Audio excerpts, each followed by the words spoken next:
कांग्रेस के जिक्र के बगैर वो अधूरा है, क्योंकि बड़ी हार का सामना करना पड़ा है कांग्रेस को उत्तर प्रदेश और पंजाब दोनों में। इसलिए कांग्रेस की तरफ पलट कर देखना मेरे हिसाब से बहुत बहुत जरूरी है। मैं इस प्रोग्राम में सबसे पहले जिक्र करूंगा सोनिया गांधी का, क्योंकि 2004 में वो कांग्रेस को यूपीए के तहत सत्ता में लेकर आई, जो किसी ने सोचा तक नहीं था, वो भी अटल बिहारी वाजपेयी के सामने। मैं इस कहानी की शुरुआत करूंगा सन 2004 के चुनाव से, जिसे मैंने बहुत करीब से देखा। ये चुनाव था अटल बिहारी वाजपेयी का और उनके सामने सोनिया गांधी की राजनीतिक हैसियत बहुत छोटी थी। अटल जी ने देश को नारा दिया था इंडिया शाइनिंग का, यानी कि देश चमक रहा है उनकी सरकार के कार्यकाल की वजह से। ये पॉजिटिव कैंपेन था, लेकिन इसका असर नेगेटिव हो गया और अटल बिहारी वाजपेयी जैसे कद्दावर नेता के लिए और उनकी एनडीए की सरकार हार गई।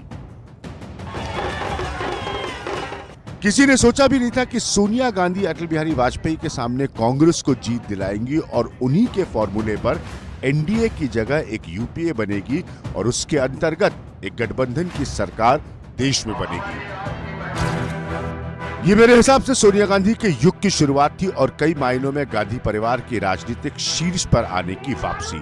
सोनिया गांधी देश की सबसे ताकतवर नेता बन गई और यही नहीं, जो बात किसी और ने भी नहीं सोची थी वो हुई और सोनिया गांधी के साथ की वजह से मनमोहन सिंह देश के नए प्रधानमंत्री बन गए। और बाद में 2009 में कांग्रेस की सरकार वापस आई और मनमोहन सिंह ने 10 साल का कार्यकाल पूरा किया प्रधानमंत्री के तौर पर, और सोनिया गांधी यूपीए की अध्यक्ष के तौर पर एक बेहद ताकतवर नेता बनी रही।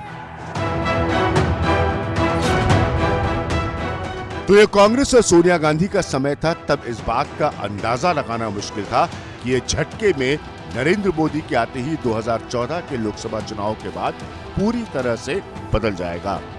2014 के लोकसभा चुनाव में कांग्रेस की सबसे खराब उसके इतिहास की परफॉर्मेंस रही और वो 2009 में 200 से ज्यादा सीटें पाने के बाद 2014 में 44 सीटों पर सिमट गई।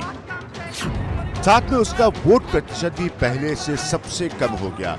राष्ट्रीय स्तर की राजनीति को अगर देखें तो इन चुनावों के साथ कांग्रेस का वजूद सबसे कमजोर हो गया और साथ में वो समय भी खत्म हो गया जिसमें सोनिया गांधी ने कांग्रेस को एक गठबंधन यानी कि यूपीए की शक्ल देकर सफलता के साथ 10 साल दिल्ली पर राज करवाया।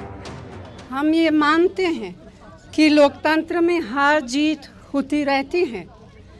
यह जनादेश स्पष्ट रूप में हमारे खिलाफ है, हमारी पार्टी के खिलाफ है। हम मतदाताओं के इस फैसले का विनम्रता के साथ आदर करते हैं। राजनीति में हार जीत तो होती है, लेकिन 2014 की हार के बाद धीरे धीरे कांग्रेस की कमजोरियां सामने आने लगी और नेतृत्व के तौर पर राहुल गांधी आ चुके थे और वो लगातार बीजेपी के निशाने पर थे। कुल मिलाकर हालात और साथ में सियासत भी कांग्रेस के लिए बदलती चली गई। तो सबसे पहले नजर डालते हैं कि आज के समय में ये क्या है गांधी फैक्टर। मेरा पहला पॉइंट है, इस पर अब काफी समय हो चुका है सोनिया गांधी के बाद के नेतृत्व की बहस को लेकर। ये मेरा पहला पॉइंट है। मेरा दूसरा पॉइंट है, राहुल गांधी 17 दिसंबर 2017 से लेकर 3 जुलाई 2019 तक पार्टी अध्यक्ष रहे। 2019 में वो अपने पुराने गढ़ अमेठी उत्तर प्रदेश से भी अपनी सीट हार गए। मेरा तीसरा पॉइंट है, ये भी बहुत इंपॉर्टेंट है मेरे हिसाब से, 10 अगस्त 2019 को सोनिया गांधी को वापस कमान संभालनी पड़ी अगर आप देखिए, लेकिन कांग्रेस की राजनीतिक तस्वीर में इस बात के बावजूद कोई बड़ा फर्क नहीं आया।